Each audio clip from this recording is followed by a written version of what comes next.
Kul kalb bijiomo. Shwaye shwaye. Chaque chien a son jour, dit un vieux proverbe arabe. Nous en avons aussi en Occident. Plus ça change, plus c'est la même chose. Ou bien est-ce vraiment le cas? Cette observation du journaliste français du 19e siècle Jean-Baptiste Alphonse Karr, reprise dans une chanson de Bon Jovi ce siècle-ci, semble saisir l'essence des dernières semaines. Pour être plus précis, et dans le contexte des événements actuels, plus les choses s'intensifient, plus elles restent les mêmes. 2 semaines après la reprise des hostilités entre les États-Unis et l'Iran, rien ne semble vraiment changer. Mais la réalité, c'est que chaque camp essaie essentiellement de voir qui pourra tenir plus longtemps que l'autre. L'Iran sait qu'il est en position de faiblesse dans cette situation, alors il utilise tous les moyens à sa disposition et cible tout ce qu'il peut en s'appuyant sur ses relais, ceux qu'il peut utiliser, notamment des groupes officiels comme les Houthis. Et puis, il y a d'autres pions servant de relais à travers lesquels il manipule la situation. Je vais expliquer cela dans un instant. En attendant, une chose est claire. Tant que le prix du pétrole reste en dessous de 100 $ le baril, le temps joue en faveur des États-Unis. Avec la Coupe du Monde terminée, le 250e anniversaire passé, ces questions qui ont retenu les États-Unis jusqu'à présent, il ne reste qu'une chose, les élections de mi-mandat américaines. Jusque-là, l'augmentation des exportations de pétrole, contournant le golfe Persique et ne passant pas forcément par le détroit d'Ormuz, signifie qu'il n'y a pas besoin d'escalade. Et une fois les élections passées, les portes de l'enfer, comme l'a promis Trump, s'abattront sur le corps des gardiens de la révolution islamique, le CGRI. L'ancien otage israélien Ramon Rimoun Kirshtub illustre cela de la meilleure façon. À sa libération de captivité, on l'a vu ici, debout fièrement, en train de dire quelque chose à son ravisseur. Cette semaine, il a finalement été éliminé par Israël. Et dans une interview, Rimon a révélé ce qu'elle lui a dit à ce moment-là. Kul kalb biji yom shwaya, chaque chien finit par avoir son jour, petit à petit. Et c'est exactement la stratégie adoptée avec l'Iran maintenant et ses proxys. Au lieu d'une attaque unique et très médiatisée qui pourrait déclencher une guerre totale, les États-Unis ont opté pour une stratégie d'usure ciblée, visant à amener l'Iran à la table des négociations après que ses atouts stratégiques les plus puissants sur terre et en mer aient déjà été neutralisés. Les États-Unis veulent profiter de la fenêtre de 60 jours pour dégager complètement le détroit d'Ormuz, puis, en position de force, obtenir un accord permanent sur la question nucléaire. Là, avec Téhéran à genoux, les conditions vraiment sévères pour le démantèlement de la filière uranium seront imposées. Si l'Iran ne vient pas à la table des négociations, les frappes continueront. En attendant, une chose est devenue claire, c'est la guerre des États-Unis. Ils ont toujours été la cible de l'Iran et des islamistes. À leurs yeux, ils sont le grand Satan. Israël, le petit Satan, ne fait que se dresser sur le chemin de la volonté islamique de conquérir le Moyen-Orient. C'est maintenant que se déroule la véritable bataille. L'Iran a été émasculé. Il continue de courir partout en aboyant comme un chien enragé, bavant de la bouche, tout en étant désormais castré et frustré. Et les États-Unis menacent de libérer la véritable menace, d'utiliser Israël si les Iraniens ne se retiennent pas. Jusqu'à présent, nous devions nous retenir au Liban et à Gaza et temporiser face à l'Iran, car après tout, ce sont les États-Unis qui décident. Donc l'Iran, comme je l'ai dit, utilise toutes ces options. Il pousse les Houthis à menacer de bloquer la mer Rouge et ordonne au Hezbollah de faire dérailler un possible règlement des tensions au Liban en sapant les efforts de désarmement prévus ce week-end. Et puis, il y a ce que j'appelle les pions de service, comme J.D. Vance. Il a lamentablement échoué lors des négociations sur le protocole d'accord parce qu'il a pris les alliés islamiques de l'Iran, le Qatar et le Pakistan sur parole sans comprendre du tout comment fonctionne la tromperie islamique. Sur le podcast de Joe Rogan la semaine dernière, Vance n'a pas mentionné les vrais problèmes à l'origine de l'échec du protocole d'accord. Ce n'est pas l'Iran qui minimise ou viole les conditions, ni ce que Trump en disait. C'est « préparez-vous, roulement de tambour, les Juifs », bien sûr. Il s'en est de nouveau pris aux Juifs, alléguant, entre autres, qu'il existe un complot financé par Israël pour saper ses négociations avec l'Iran. Waouh, n'est-ce pas parfait pour lui? Mais je sais, sans l'ombre d'un doute, qu'il y a eu des personnes au sein du gouvernement israélien qui essaient réellement de nous faire changer de politique parce qu'ils veulent poursuivre la campagne militaire. Il y a certaines personnes dans leur système dont nous savons, sans l'ombre d'un doute, qu'elle manipule et essaie de changer l'opinion publique américaine pour que la guerre continue indéfiniment. Encore une fois, pas dans le but d'atteindre un objectif, mais simplement indéfiniment. Durant la Seconde Guerre mondiale, l'Axe employait des animateurs anglophones pour démoraliser les Alliés.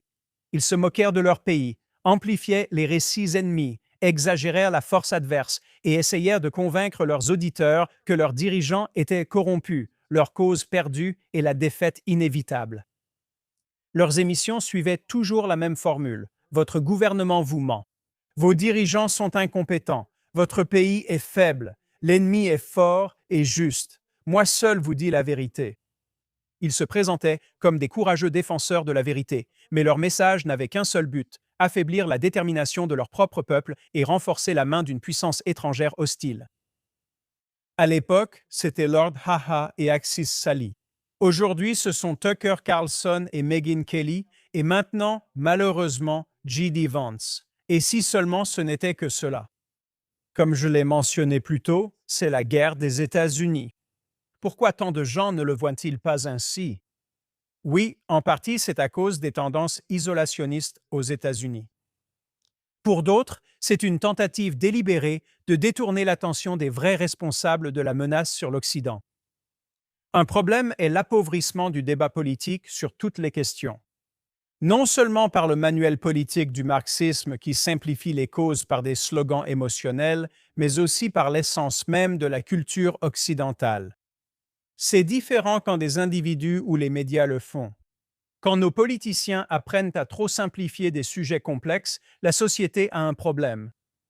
Contrairement à la tradition européenne de la realpolitik qui reconnaît ouvertement le cynisme et la complexité, la mentalité américaine a tendance à réduire les affaires internationales à un simple drame moral, le bien contre le mal. Quand les personnages ne rentrent pas dans ce scénario, les éléments discordants sont simplement ignorés. J'appelle cela l'hollywoodisation de la diplomatie, la réalité de la façon dont dirigeants occidentaux et médias abordent ces questions. Ceci est surtout vrai face aux complexités du Moyen-Orient. C'est ainsi que l'Occident finit par mal interpréter le Moyen-Orient encore et encore. Les médias sont par nature superficiels. Les réseaux sociaux empirent la situation. Les algorithmes récompensent les réactions émotionnelles, pas le contexte ni l'histoire. Lorsqu'un clip de 30 secondes a plus de portée qu'un rapport bien documenté, des dirigeants brutaux peuvent se réinventer du jour au lendemain simplement en changeant de garde-robe ou en taillant leur barbe et en répétant quelques phrases avec une rhétorique favorable à l'Occident. Ce scénario s'est déjà produit comme l'a illustré Yasser Arafat. Après Oslo, il a été habillé en costume, placé sur la pelouse de la Maison-Blanche et même récompensé par un prix Nobel alors qu'il continuait à financer et encourager le terrorisme en coulisses.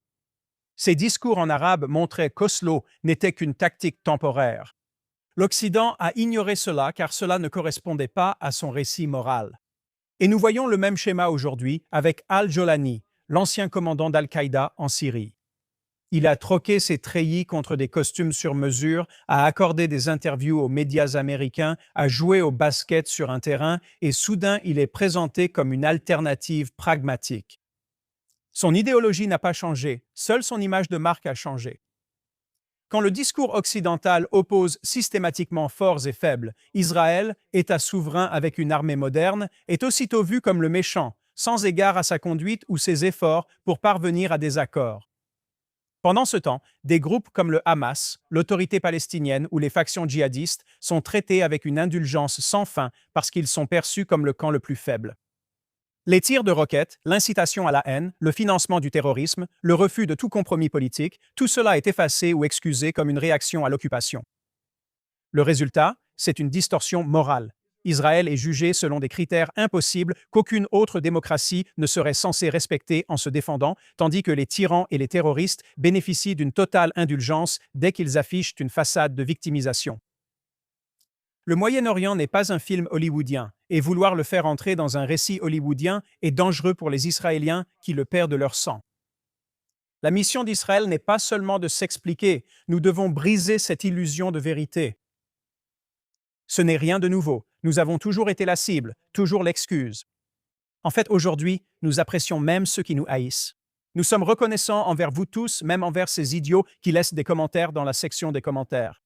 Merci de nous rappeler de quoi vous êtes capables à notre égard. de vos valeurs dégénérées, de tout ce que vous projetez sur nous, de la persécution que vous avez fait subir à nos ancêtres, des pogroms, des expulsions. Nous nous sommes trop installés dans le confort en Israël, en croyant au mensonge selon lequel céder au mal nous vaudrait d'être acceptés. Que vous vouliez une solution à deux États et non notre destruction. Nous nous souvenons comment, du Danube à l'Atlantique, nous étions détestés pour être trop juifs, trop assimilés, trop riches ou trop pauvres, trop indépendants, trop dépendants, trop tout ce que vous pouviez inventer sur nous pour vous embêter. Mais maintenant, nous sommes de retour en Israël et capables de faire ce que des Juifs, pendant 2000 ans, n'ont pas pu faire. Cela m'amène à deux événements du calendrier juif cette semaine liés à notre réalité.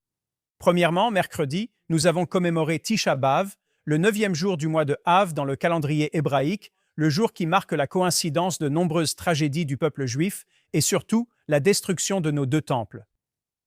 Mais l'historien biblique Nathaniel Ellison a récemment écrit que la véritable origine de l'exil juif et la tentative la plus brutale d'effacer l'identité juive avant l'ère moderne ont en réalité eu lieu 65 ans après la chute du Second Temple. Cela s'est produit lors de la révolte de Bar Kokhba, quand le peuple juif mena une ultime résistance pour reconstruire son État indépendant après la destruction du Second Temple par les Romains en l'an 70 de l'ère chrétienne. Cela aussi s'est produit à cette date redoutée du 9e jour du mois d'Av. Lorsque cette révolte a échoué, l'empereur romain Hadrien n'a pas seulement puni les rebelles, il a tenté une éradication et une annihilation totale, aussi bien culturelle que physique. L'historien romain Cassius Dion rapporte que plus de 580 000 Juifs ont été massacrés au combat et d'innombrables autres sont morts de faim et de maladie. C'était une atrocité pire que la chute du Temple. Lors de Tisha B'Av, la ville de Béthar, dernière forteresse juive en terre d'Israël à cette époque, est tombée. Lors de Tisha B'Av, les Romains ont littéralement rasé Jérusalem jusqu'à la poussière, construisant une ville païenne sur les ruines, Aelia Capitolina. Et pour s'assurer que le lien juif avec la terre soit complètement oublié, Hadrien a supprimé le nom Judée et a renommé la région Palestine. Pendant 1800 ans, ce nom imposé est resté. L'exil a commencé parce qu'un empire a systématiquement tenté de réécrire l'histoire, d'imposer un récit uniforme et d'effacer l'identité de notre nation de sa terre. Mais l'histoire a une longue mémoire, tout comme le peuple d'Israël. Après près de 2 millénaires, l'ancien nom a été restauré avec la naissance de l'État d'Israël. Parce que le sionisme n'est pas seulement une idée, il faut se battre pour lui. Ce point nous conduit à la paracha de cette semaine. La paracha commence par l'une des scènes les plus déchirantes de la Bible. Moïse supplie Dieu, le priant de le laisser traverser le Jourdain. Il utilise ces mots « Laisse-moi, je t'en prie, passer et voir ce bon pays ». Moïse savait qu'il ne mènerait pas Israël dans le pays, mais il voulait surtout toucher cette terre. Mais quand Moïse rappelle pourquoi cette génération n'a pas pu entrer dans le pays, une leçon clé en ressort. Le célèbre érudit biblique Rav Uri Cherfki souligne une différence cruciale entre la façon dont Moïse et Caleb ben Yefouné ont réagi lorsque les espions sont revenus pour la première fois avec leur rapport terrifiant sur la terre d'Israël. Caleb s'est avancé avec une détermination farouche, déclarant « Nous devons monter et la conquérir, car nous pouvons sûrement la vaincre. » Mais Moïse a adopté une approche différente. Il a dit au peuple « N'ayez pas peur, Dieu combattra pour vous, tout comme il l'a fait en Égypte. » Rav Cherfki pose une question surprenante. Pourquoi Moïse a-t-il d'emblée promis des miracles? Entrer en terre d'Israël devait être une transition vers ce qui est naturel. La sainteté d'Israël est censée se révéler à travers les efforts humains normaux et non par des interventions surnaturelles. Les miracles servent de recours quand nous sommes trop faibles.